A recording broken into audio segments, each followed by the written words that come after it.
and welcome to Effective's Top 10 Tips. Today's 10 tips split into two sections. The first section is about the 6 factors that are essential for anyone to be successfully motivated. Conveniently, each of these 6 factors begins with the letter A, so I call them the 6 A's of motivation. These are then followed by the 4 classic constraints, the things that are most likely to get in the way of successful motivation. And 6 plus 4 equals 10.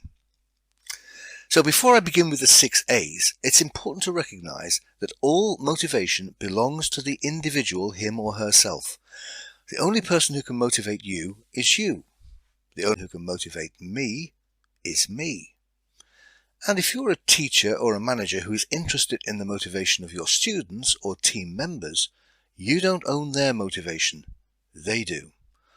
All you can do, and should do, is create the factors that are most likely to encourage their motivation and minimize those constraints that are most likely to get in the way. And that's where the 6 A's and 4 constraints come in. So, off we go, starting with my 6 A's. Tip number 1, aim. For anyone to be motivated, they have to have some kind of motive. That's why the word motivation is being used. It's built around the idea of a motive, a purpose, a goal, a target, an objective. We can use any number of those words, but essentially we're talking about a clear aim. It's worth talking about 2 types of aim. There's result aim and process aim. Think about whether you enjoy a sport or you have a hobby. Let's go to the sport example. What motivates you? Winning, the result, or the game itself, the process? Some people are motivated by results, by the outcome of what they're doing. Others, less so. They're more interested and motivated by the involvement, the journey, the participation. I had some students who, for whom getting a particular result was all important. That was their long-term goal, and they never lost sight of achieving a particular result. Others I taught were not that really interested. They actually enjoyed learning. They enjoyed the collaborative nature of coming together as a group each week and sharing and participating with each other. So they were more concerned with the journey rather than the destination. So it can be worthwhile thinking, what's the individual's type of aim? Is it end result, destination, or is it part of the journey, the way? So, tip number 1, clarify the individual's aim. Tip number 2 is about attitude. If I were to give you an aim, it might be clear, but it doesn't grab you. You don't see any benefit in that aim for you. So for somebody to be motivated, they have to have a positive attitude to the particular aim. There has to be something in it for them or for people they care about. So tip number 2, check the individual's attitude to the aim. Can they see a benefit? Tip number 3 is anticipation. I'd like to play quarterback for an American football team. Is that a clear aim? Yes, it is. Would I love to do it? Absolutely. Do I have any belief or confidence that I can achieve that? No. So I fall down at the 3rd A. I might have a clear aim and I might value it, but I don't believe it's possible for me to get there, to achieve it. So I lack the anticipation that will drive me forward. This lack of self-belief, this lack of self-confidence is crucial. If people don't believe they can get there, if people are lacking in confidence in getting there, then they'll switch off. They'll be discouraged, disheartened. So tip number 3, is check whether the individual believes they can achieve what they want to achieve and has the confidence to achieve what they want to achieve. And this leads to tip 4. The fourth A is ability. The reason why I have no confidence or belief that I can become an American quarterback is I have no ability. Plus, I'm a bit too old. So I am limited by my ability. So ability includes things like a lack of knowledge, a lack of skill, a lack of opportunity, a lack of experience, and a lack of resource, a lack of wherewithal. Includes also health, well-being, mental fortitude and strength and resilience. All of these things I'm grouping together under the label ability. Does the individual, do you, have the ability to achieve what you're setting out to achieve? So the fourth tip is consider the individual's ability to get there. Tip number 5, the fifth A, is action. People who are motivated will always take action. They will get off their backside and make things happen. They will have drive and determination. They will put in the effort. They will be enthusiastic about what they are doing. They will have the energy from somewhere to make it happen. Here's a little story. Imagine you're asleep in bed late one night and the phone rings, and it's somebody who's a really close friend who lives at quite a distance away from you, and they're dreadfully upset on the phone, and all you can hear them say is, please come and help me. I need you to be here. Now, two things. Firstly, would you by now be wide awake? And two, would you go? I think your answer is going to be yes to both of those. And as you drive, although you were fast asleep 10-15 minutes ago, will you be wide awake on that drive? Will you be motivated? The reason why I tell you this story is a lot of think and will say to me, I'm too tired. I lack the energy. That's why I'm not motivated. For those people, they see the lack of energy, the tiredness, as causing a lack of motivation. For me, it's the other way around. Because you lack motivation, you end up tired, lacking in energy. You don't have anything to get you going. But as soon as you have motivation, you find the energy, you find the drive. So find the energy by getting motivated. So tip number 5, do the do. Take action. And the final A, tip number 6, is to do with achievement.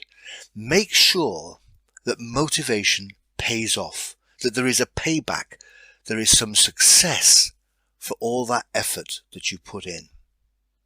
And that's why you should set targets or goals or aims that are relatively short term and relatively easy to achieve, because nothing succeeds, nothing builds up confidence, nothing makes people feel better than success. If some objective that the person has been set is too far into the distance and seems too difficult, they're likely to switch off. They're less likely to keep going. So somebody can for a while be extremely motivated, but if nothing's happening, if they don't have a sense of progress or a sense of achievement, then it's just likely one day they'll switch off. They just think, what's the point? I'm getting nowhere. So set yourself and set others short-term and achievable targets or objectives, so that there is regular and quick payoff and payback. Build in achievement. So those are the 6 A's. Quick recap: clear aim, positive attitude, good sense of anticipation, all the abilities you need, taking action, and having a sense of achievement.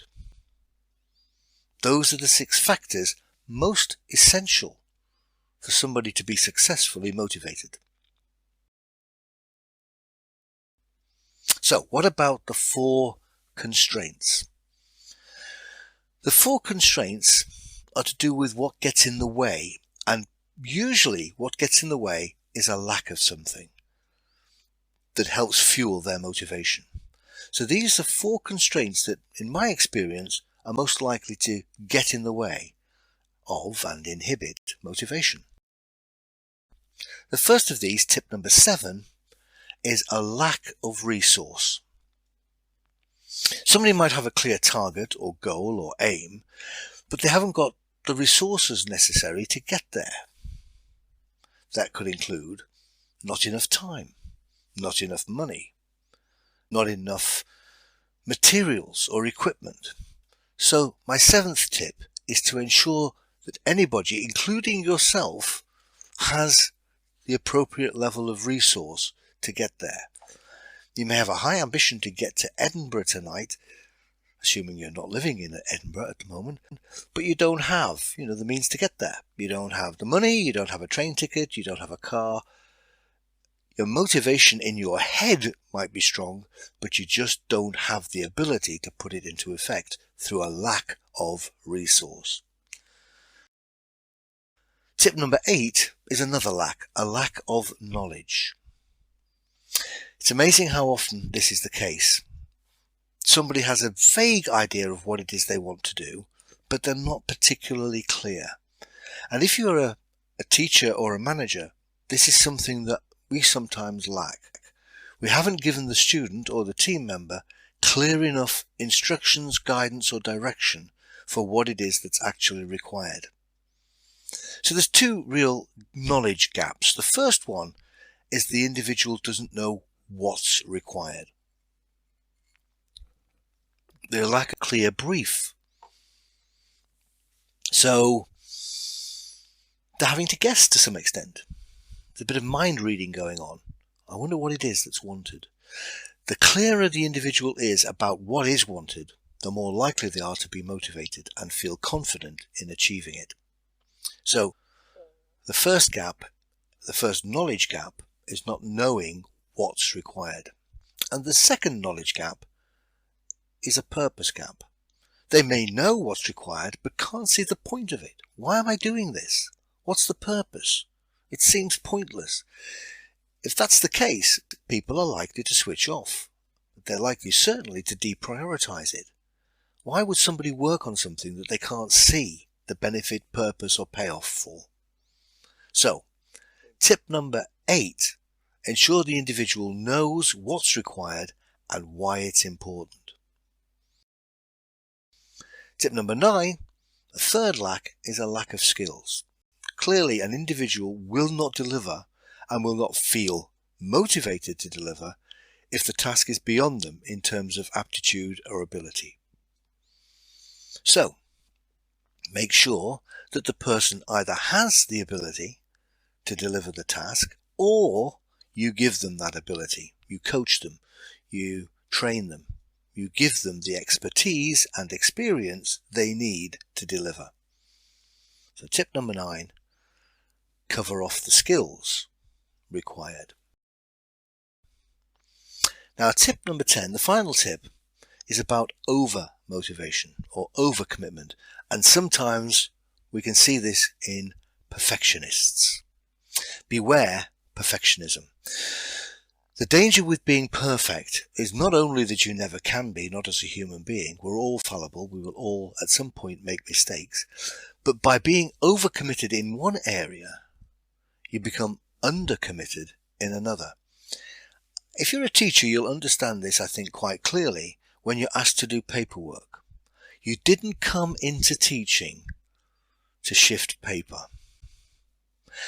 What you really came into teaching to do was to teach. And that means preparing your lesson, delivering your lesson, evaluating the lesson, and marking student scripts. That's what you wanted to do. That's motivational. And so any requirement or request to just fill in forms, complete the paperwork, isn't really floating your boat. It's not something you really want to do. And something that I hear quite commonly, and I absolutely understand, is people will sometimes say, I didn't have time to do that paperwork. I just didn't get around to it. I was busy preparing. I was busy teaching. And I get that.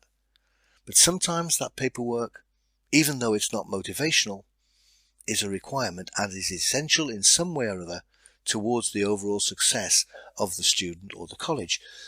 So, being too committed to teaching may cost you by being less committed, paying less attention to other things that, though they are not motivational, are still a requirement to be done. So, make sure under tip number 10 that you personally or your students or your staff member doesn't overcommit in one area, leading to a lack of commitment and a lack of contribution in another. So, the 4 classic constraints: a lack of resource, a lack of knowledge, a lack of skills, and being over-motivated or over-committed. Those are my top 10 tips on motivation.